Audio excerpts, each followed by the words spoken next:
Welcome to Tapped In. My name is David Figueroa-Martinez of DFM Coaching, and today we're going to be talking about how losing actually pays off. And for the most part, when we start, we look at things very black and white. When you're a white belt, you're getting smashed bad. And then finally, your ultimate success is, I got a sweep, I submitted someone, I got a guard pass. And then we start looking at more success and wanting to win more. And winning sometimes early on, that definition is not helpful. It does a couple of things. It can ruin someone's confidence because you're looking at every round as way to win, to get a submission, a tap, a win by dominance, whatever it might be. And those things are great if you can handle them and understand when they're useful and when they're not. More often than not, my biggest triumphs and my biggest growths or my biggest forms of growth have been related around losses, either competition losses or losses in a round or in a training session. When you get to a certain point, you'll start to understand what winning is supposed to be, and you'll start reframing it. The reframing is super useful because it allows you to then gain insight from every loss you get. Early again, you look at losses as, I got beat, I got dominated, it was less than, I'm not very good, I suck. All these little negatives around this is what you really kind of like stick to. Then when you get a little more advanced, you start winning, and then you start realizing what winning's supposed to be, and then you start to reframe it again. And when we do that, we start to look at things in a different context, and we start to realize why we might lose. So you might be trying something new.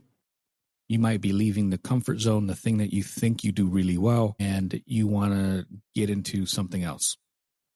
Maybe it's a new guard, maybe it's new competitions, maybe it's visiting friends at other academies, cross-training, whatever it might be. But it's separate of what you're generally comfortable doing.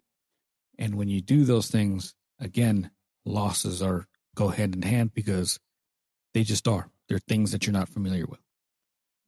So when you start rolling with people outside the gym, they have different styles, they have different approaches.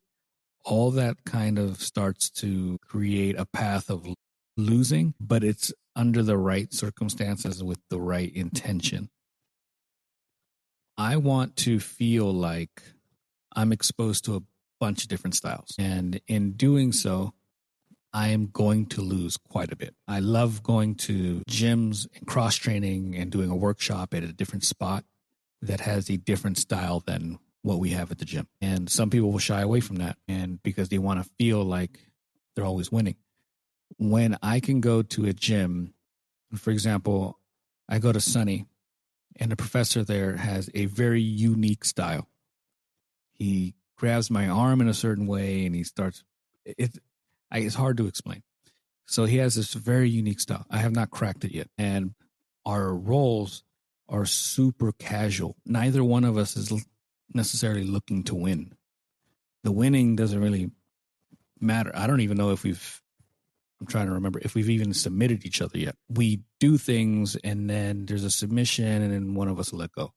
And then it flows into something else, and maybe there's a threat there, and then we kind of let go and go somewhere else. So there's this constant back and forth ebb and flow of how we train with one another that I absolutely loved.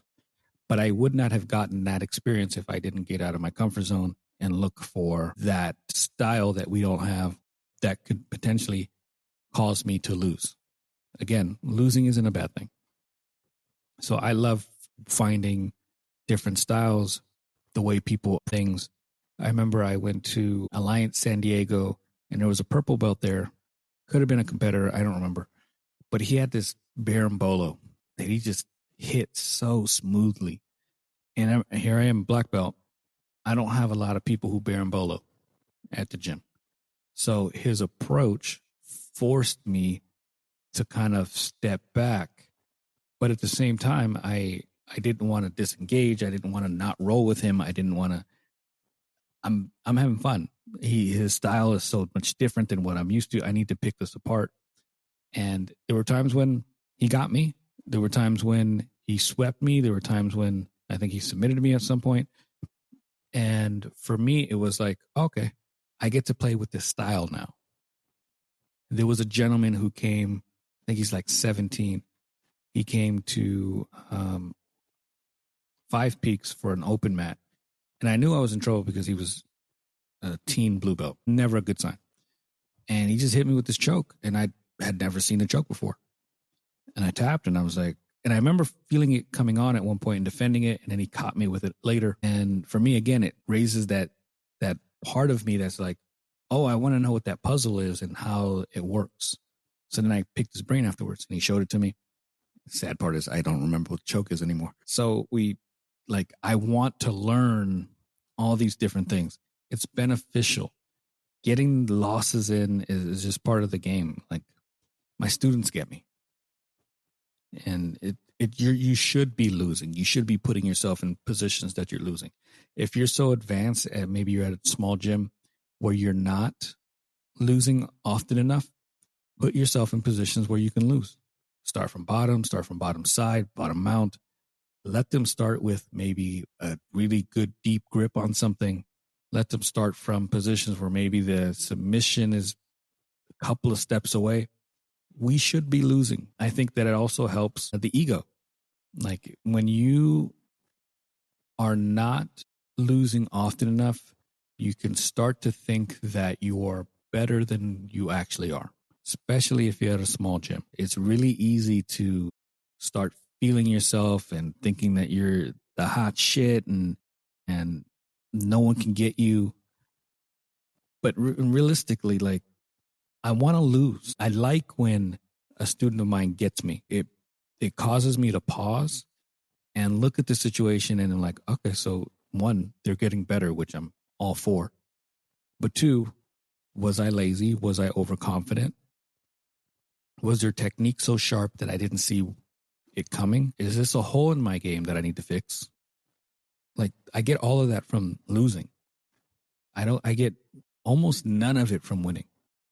Almost none of it. So I've had these moments where I've been submitted by lower belts, been submitted by black belts. I remember one time this guy came to San Diego HQ and he was a competitor out of Los Angeles, if I remember correctly. And he proceeded to wreck me. I was a black belt at the time. He made me feel like a child. He was a little bigger than me. He was obviously fit. He was an active competitor. But I couldn't do anything. Nothing. I couldn't start anything. I couldn't implement anything. I couldn't off balance him. Absolutely nothing. He walked through anything I wanted to do. He made me feel like an infant, like wrestling with his dad. Like I had nothing for this man. Eye opener. It was an ego cleanser. It puts you in your position. It puts you in your spot. It lets you know, hey, there's levels here. And I might be at a certain level and feel good most of the time. But if I run into that gentleman again, I'm going to have a lot of problems.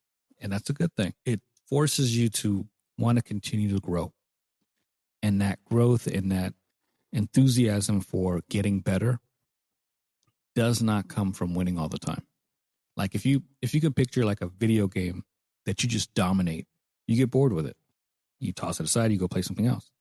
You want a video game that kind of challenges you, that makes you think, that makes you react differently, that pushes you a certain way so that you can get better and enjoy what you're doing. No one wants it completely easy. And those losses define this. They put you in positions where you can see what you're not doing well and maybe things that you need to fix. Sometimes not even your technique, it's your mental approach. But you have to feel it and you have to get through those losses in order to really, for it to really pay off. So again, I highly recommend put yourself in terrible positions if you're in a small gym and maybe you're the most dominant. Visit other gyms. If the area that you're in maybe doesn't have high competition and you want to be a competitor, move up a weight. push yourself in that sense. Push yourself in the age bracket. Maybe you're a master's 30-year-old, go to the adults. Like, strive for chasing the loss, I think, is the best advice that I can give someone in this sense. My rate of failure has to be so much higher than anyone else in order to get better. And there's been moments in my life where I've had training partners that do not do well with losses, and they get kind of irritated by the losses. They get frustrated, and their growth is far slower than the person that I've seen that actually actively chases the loss or the negative response in a technique. And again, don't frame losing as this negative thing about your ego and your self-worth. It is a necessary ingredient for everything else you want to do. On that note, if you have any questions, concerns, comments, please hit me up, DFM2099 on Instagram and Threads. If you want to work with me, dfmcoaching.com. If you like stuff like this and you want more, I highly suggest signing up for BJJ Mental Models. You can use code Figueroa-Martinez, FIGUEROA. Again, any questions, hit me up. Thank you so much.